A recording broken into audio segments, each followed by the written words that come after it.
Bismillahirrahmanirrahim. Assalamualaikum warahmatullahi wabarakatuh. Alhamdulillah wa syukurillah wassalatu wassalamu ala rasulillah wa ala alihi wa sahbihi wa ba'd. Jadi Bapak dan saudaraku yang mulia, kita akan bermuzakarah tentang sifat-sifat yang mulia daripada sahabat. Selalu kita ulang-ulangi bahwa sesungguhnya Allah Subhanahu wa Ta'ala telah menetapkan bahwa kejayaan, kesuksesan dan kebahagiaan manusia hanyalah Allah letakkan pada amal agama yang sempurna. Sejauh mana kita mengamalkan agama secara sempurna, maka sejauh itu pula lah kita akan mengalami kebahagiaan. Tapi selama itu juga kita tidak mengamalkan agama secara sempurna, maka mustahil kita akan mendapatkan kebahagiaan. Sahabat dulu itu bisa merasa bahagia dalam hidupnya karena mereka memiliki sifat-sifat yang mulia. Sifat yang mulia inilah yang biasa kita kenal dengan 6 sifat sahabat. Yang pertama itu yakin dengan kalimat la ilaha illallah Muhammadur Rasulullah. Kemudian yang kedua, sahabat memiliki keyakinan yang sempurna tentang salat khusyuk wal khudu. Yang ketiga, sahabat memiliki keyakinan tentang ilmu ma'az-zikir. Dan yang keempat, sahabat memiliki keyakinan tentang ikramul muslimin. Dan yang terakhir, sahabat memiliki keyakinan terhadap dakwah wa tabligh khuruj fi sabilillah. Kita akan bahas satu persatu. Untuk memudahkan memahami ini semua, maka ada 4 pertanyaan yang harus kita senantiasa kemukakan. Yang pertama itu apa artinya? Yang kedua apa maksudnya? Yang ketiga apa manfaatnya? Dan yang keempat bagaimana mendapatkannya? Kalau kita belajar seperti ini, maka itu kita bisa menyelami daripada rahasia-rahasia daripada agama ini. Baik, kita ambil contoh yang pertama tentang kalimat tauhid. Kalimat la ilaha illallah Muhammadar Rasulullah. Ini pun kalimat harus 4 pertanyaannya. Kita ambil misalnya la ilaha illallah. La ilaha illallah ini apa artinya? Artinya tidak ada yang berhak disembah, tidak ada yang berhak ditaati, tidak ada yang berhak dikerjakan perintahnya, ditinggalkan larangannya adalah Allah. Itulah artinya. Tapi apa maksudnya sebenarnya kalimat la ilaha illallah? Kalimat la ilaha illallah artinya maksudnya mengeluarkan keyakinan-keyakinan dari hati kita terhadap makhluk. Dan hanya memasukkan keyakinan kepada Allah bahwa Allah adalah segala-galanya. Jadi sebenarnya inti tauhid itu ada dalam surah Al-Ikhlas itu. Yaitu ketika itu mengatakan kul huwallahu ahad. Allah itu esa, satu. Allahus samad inilah intinya. Yaitu mengharapkan bahwa Allah itu adalah tempat bergantung segala-galanya. Jadi la ilaha illallah itu artinya ketika Anda meminta, mintalah kepada Allah. Ketika Anda mengharap, mengharaplah kepada Allah. Tidak ada yang bisa memberi manfaat dan mudarat hanyalah kepada Allah Subhanahu wa Ta'ala. Itulah inti tauhid sebenarnya. Mengeluarkan keyakinan kepada makhluk dan memasukkan keyakinan kepada Allah bahwa Allah lah segala-galanya. Allah yang bisa memberi manfaat dan Allah yang bisa memberi mudarat. Kalau keyakinan ini seperti ini, maka dikatakan man mata wa huwa ya'lamu annahu la ilaha illallah dakhalal jannah. Siapa yang meninggalkan dunia ini kemudian dia yakin dengan la ilaha illallah, tidak ada yang bisa memberi manfaat dan mudarat kecuali Allah, maka dia wajib masuk surga. Jadi dengan keyakinan terhadap la ilaha illallah, terhadap kalimat la ilaha illallah, itu adalah jembatan pegangan kuat untuk kita masuk ke dalam surganya Allah Subhanahu wa Ta'ala. Bahkan dalam hadis yang lain dikatakan man syahida an la ilaha illallah yusaddiqu qalbuhu lisanahu dakhalal jannah min ayyi abwabil jannah sya'a. Siapa yang bersaksi bahwa tidak ada Tuhan selain Allah, tidak ada yang patut ditaati selain Allah. Apa yang diucapkan, apa yang ada dalam hatinya itu dibenarkan, membenarkan lidahnya, maka dia bisa masuk surga dari pintu mana saja yang dia kehendaki. Jadi ada 8 pintu surga, pintu mana saja dia mau masuki, apabila dia betul-betul yakin dengan kalimat la ilaha illallah, maka itu bisa dia masuki pada hari kemudian nanti. Kemudian yang kedua, karena ini 2 kalimat ini la ilaha illallah dan Muhammad Rasulullah. Jadi la ilaha illallah itu adalah kalimat iman. Artinya yakin sesungguhnya kepada Allah. Tapi bagaimana melaksanakan keyakinan ini, yaitu taat kepada perintah-perintah Allah, inilah yang disebut dengan Muhammad Rasulullah.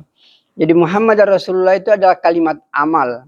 Jadi apapun yang kita mau kerjakan, kalau berdasarkan perintah Allah, maka harus mengikuti sunnah Rasulullah. Karena Al-Quran ini perintah, bagaimana melaksanakan perintah ini, inilah yang dijelaskan oleh Rasulullah Sallallahu Alaihi Wasallam. Jadi Muhammad Rasulullah itu artinya, Muhammad adalah Rasul Allah. Itu artinya. Kemudian, apa maksudnya sebenarnya? Muhammad Rasulullah meyakini bahwa satu-satunya jalan, artinya tidak ada jalan yang lain untuk mendapatkan kebahagiaan dunia dan kebahagiaan akhirat hanya mengikuti Rasulullah Sallallahu Alaihi Wasallam. Bahkan Allah sudah menjamin dalam Al-Quran bahwa laqad kana lakum fi Rasulillahi uswatun hasanah. Sesungguhnya dalam kehidupan Nabi adalah contoh teladan yang baik. Apa yang Anda mau cari ada semua di situ. Mau jadi pemimpin yang baik, ada pada Nabi. Mau menjadi kepala keluarga yang baik, ada pada Nabi.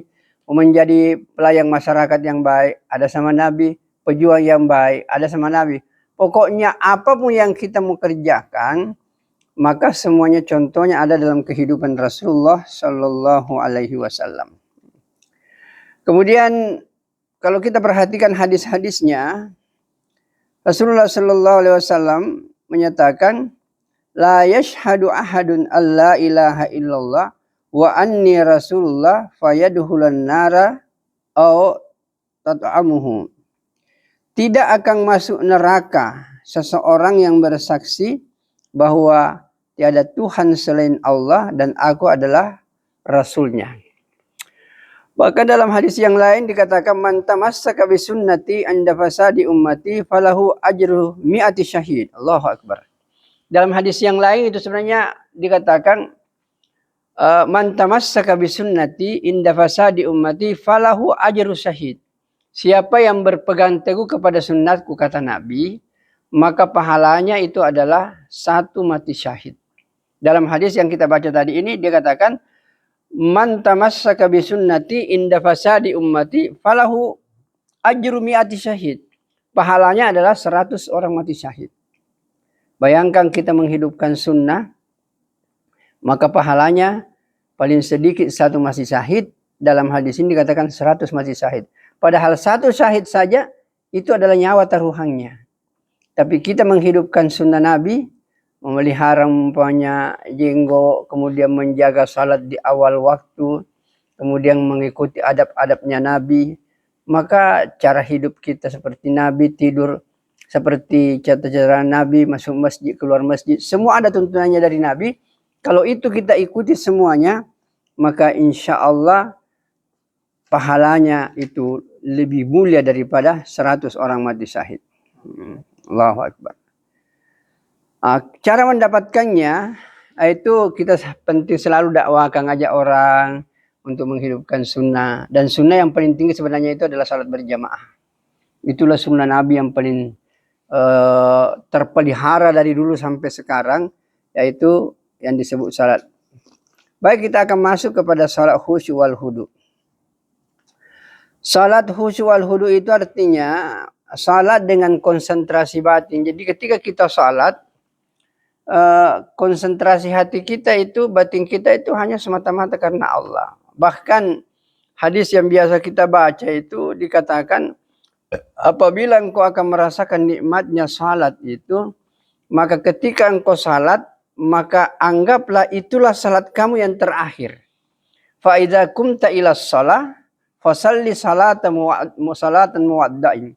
Apabila engkau berdiri untuk salat, maka tegakkanlah salat, lakukanlah salat itu seakan-akan itulah salat yang terakhir bagimu.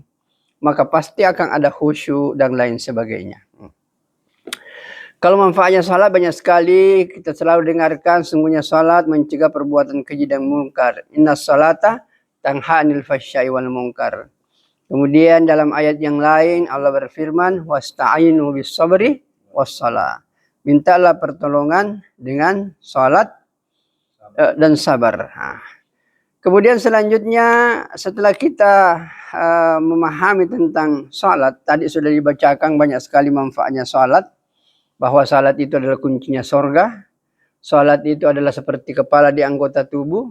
Kalau kepala ini sudah tidak ada, nggak ada lagi apa manfaatnya itu anggota tubuh. Salat adalah merupakan jalan, merupakan amal yang paling pertama dihisab nanti di akhirat. Jadi kalau salat ini bagus, maka yang lainnya akan bagus. Kemudian yang lebih penting, Nabi selalu katakan salat itu tiangnya agama. Artinya kalau orang beragama itu tidak, apapun yang kita, jadi Nabi indah sekali memberikan perumpamaan bahwa tiang, satu bangunan, kalau tiada tiangnya, apa kekuatannya itu bangunan? Maka itu digambarkan bahwa kalau ada orang mengaku salat, kemudian tidak ada mendirikan mengaku Islam, tapi tidak salat, berarti tidak kokoh itu, bahkan mudah runtuh. Dan bahkan dikatakan orang yang tidak salat sebenarnya itu sudah meninggalkan keluar dari agama karena dia membatalkan diri sendiri. Karena salat itu adalah rukun, dimana kita tahu bahwa yang dimaksud rukun kalau tidak dikerjakan batal. Jadi kalau manusia itu orang mengatakan dia beriman, dia muslim, kemudian dia tidak salat, berarti dia membatalkan Islamnya sendiri. Kemudian yang ketiga adalah ilmu ma'asyikir. Yang disebut dengan ilmu itu sebenarnya segala petunjuk yang datangnya dari Allah melalui baginda Rasulullah Shallallahu Alaihi Wasallam. Itulah yang disebut dengan ilmu sebenarnya. Jadi ilmu sebenarnya itu ilmu yang sesungguhnya adalah ilmu yang menyelamatkan kita mulai dari kubur sampai kepada masuknya kita ke dalam surganya Allah Subhanahu Wa Taala. Kemudian zikir itu artinya mengingat Allah, senantiasa mengingat Allah. Bayangkan itu untuk zikir ini. Sebenarnya untuk setiap saat itu, karena Allah hanya katakan alladzina yadhkurunallaha qiyaman wa qu'udan wa ala junubihim. Sebenarnya Allah menyebut hanya 3. Hendaklah kau berzikir kepada Allah dalam keadaan berdiri, duduk, berbaring. Hanya 3 disebut oleh Allah, tapi maksudnya Allah hendaklah kau berzikir dalam setiap waktu kamu. 24 jam. Karena kita kan tidak ada perbuatan. Kalau orang itu tidak berdiri, pasti duduk. Tidak berduduk, pasti berbaring. Tidak berbaring, pasti berdiri. Tidak ada yang lain. Allah menyebut 3, tapi maksudnya Allah hendaklah kau berzikir 24 jam dalam hidup kamu. Maka ini yang dimuliakan oleh Allah Subhanahu Wa Taala. Tapi sebenarnya yang dimaksudkan dengan ilmu dengan zikir itu adalah bagaimana melaksanakan perintah-perintah Allah di setiap saat dan keadaan dengan menghadirkan keagungan Allah dan dilaksanakan dengan cara Rasulullah Shallallahu Alaihi Wasallam. Jadi segala amal yang kita lakukan seperti salat misalnya, kita harus punya ilmu pengetahuan tentang salat. Karena kalau kita tidak punya pengetahuan tentang salat, bagaimana kita yakin bahwa salat kita diterima? Ya. Bahkan sebenarnya begini, ketika orang sudah niat untuk salat, harus tergambar salat apa yang dia mau kerjakan. Jadi kalau dia tidak punya ilmu tentang salat, ketika dia berniat untuk salat, salat apa yang dia mau lakukan? Makanya disitulah pentingnya bahwa apa yang kita mau kerjakan, itu harus ditahu ilmunya. Karena ketika kita mengucapkan saya mau salat, pasti harus ada ilmu bahwa salat yang saya mau kerjakan adalah salat yang seperti ini. Hadirin yang dimuliakan Allah Subhanahu Wa Taala. Dan begitu hebatnya ini ilmu, sehingga dalam beberapa hadis Rasulullah Shallallahu Alaihi Wasallam jelaskan, mayyuridillahu bihi khairan yufaqihu fiddin. Siapa yang Allah kehendaki orang itu menjadi baik, maka Allah pahamkan itu agama. Jadi kalau orang faham agama, kemudian yang dimaksud dengan faham agama sebenarnya orang tahu itu agama dan dia mengamalkan, itulah yang disebut dengan faqih. Jadi orang faqih itu orang mengetahui agama adalah dia tahu agama, kemudian dia mengamalkan agama. Tapi ada juga orang yang dia tahu agama belum tentu dia amalkan. Biasanya itu namanya alim, ulama. Jadi dia tahu tapi belum tentu dikerjakan. Tapi kalau faqih itu berarti dia tahu dan dia kerjakan itu. Maka hadirin yang dimuliakan oleh Allah Subhanahu wa taala, bahkan beberapa hadis yang mengatakan siapa yang memudahkan langkahnya untuk senantiasa menuju ke majelis-majelis ilmu. Jadi semakin orang itu ringan langkah untuk menghadiri majelis-majelis ilmu, semakin mudah langkahnya menuju ke surganya Allah Subhanahu wa taala. Kemudian kalau manfaat zikir banyak sekali. Dalam hadis dikatakan, masalul ladzi yadhkuru rabbahu wal ladzi la yadhkuru rabbahu masalul hayy wal mayyit. Jadi orang yang senantiasa mengingat Allah dan orang yang tidak mengingat Allah itu seperti orang mati dan orang hidup. Jadi orang yang mengingat Allah itu orang hidup itu sebenarnya. Tapi orang yang tidak mengingat Allah sebenarnya itu orang mati. Bukan fisiknya yang mati, tapi hatinya yang mati. Jadi dikatakan yang mati itu adalah sesuatu yang ada dalam kalbunya itu yang mati. Jadi fisik masih hidup, tapi hati tidak berfungsi lagi karena tidak bisa lagi mengingat kepada Allah Subhanahu wa taala. Dan tidak mungkin dia akan tenang karena ayat yang lain mengatakan ala bizikrillahi tatmainnul qulub. Karena hanyalah dengan berzikir kepada Allah hati ini akan tenang.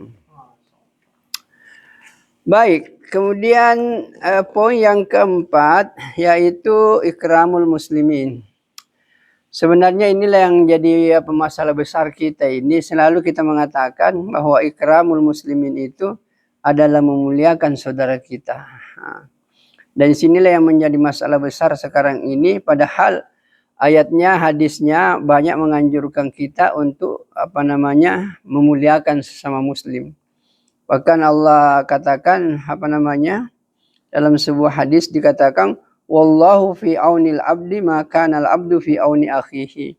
Allah akan senantiasa menolong saudaranya selama saudara itu menolong sesamanya. Bahkan dikatakan siapa yang menutup aib-aib saudaranya maka Allah akan menutup aibnya di akhirat, di dunia dan di akhirat. Namun yang terjadi sekarang ini, orang dengan mudahnya membuka aib-aib saudaranya. Makanya sebenarnya sederhana. Kalau ada orang itu suka membicarakan aib-aib seseorang, maka lebih baik dijauhi itu orang. Karena suatu saat nanti, dia tidak suka kepada kita, maka dia akan bongkar kita punya aib-aib itu. Makanya dalam pepatah dikatakan, ihsar adu wa kamarrah, wahsar sadika ka alfa marrah. Walarubba mangkalabas sadi kufakana a'lamu bil madarra. Itu peringatan besar bahwa takutlah kepada musuhmu 1 kali, tapi kepada temanmu 1000 kali. Karena kalau teman ini baru menjadi musuh, maka terbongkarlah kita. Kemudian yang terakhir, yang kelima itu adalah tahsihun niyah. Kita perbaiki niat kita. Kita berbuat semata-mata karena Allah. Dan kita pun juga meninggalkan sesuatu semata-mata karena Allah. Ini yang disebut dengan ikhlas. Dan ikhlas ini nggak ada yang tahu. Hanya Allah Subhanahu wa ta'ala yang tahu. Artinya kita berbuat tidak ada iming-iming dunia. Tapi kita hanya berbuat karena itu perintah Allah. Dan itu sunnah Nabi. Kemudian yang keempat ini, yang keenam yaitu dakwah wa tabligh. Ini intinya sebenarnya. Jadi sebenarnya kalau kita mau mempersatukan ini umat, bisa mudah sekali ini umat ini bersatu kalau kita mau.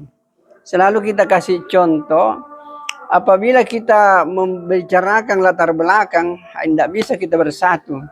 Karena berbeda-beda suku, berbeda-beda bangsa, berbeda pemikiran. Tapi umat ini akan bersatu sederhana. Apabila kita bersatu untuk menegakkan tian daripada agama. Dan saya yakin semua pemikiran-pemikiran semua firqah-firqah, semua mazhab-mazhab, tidak ada yang menyatakan bahwa salat itu tidak penting. Bahkan menempatkan salat di atas segala-galanya. Karena memang salat ini berdasarkan berbagai macam hadis. Ada satu hadis qudsi, ini perlu menjadi perhatian bagi kita. Allah Subhanahu wa taala menjelaskan, berfirman dalam hadis qudsi ini, "Inni iftaratu ala ummatika khamsa salawat." Aku telah mewajibkan kepada umatmu 5 kali salat. Dan siapa yang menjaganya liwaktihinna, maka ada hal jannah fi ahdi. Saya akan memasukkannya ke dalam surga dengan jaminanku. Jadi ini salat sebenarnya harus menjadi tumpuan kita semua. Jadi kalau seandainya semua firqah ini bersatu, bagaimana salat ini dikerjakan dengan berjamaah, maka kehidupan ini akan jadi baik. Dan ketika kita coba kalau kita salat Pak, bersama-sama salat berjamaah, saya yakin mulai takbir sampai salam tidak ada masalah.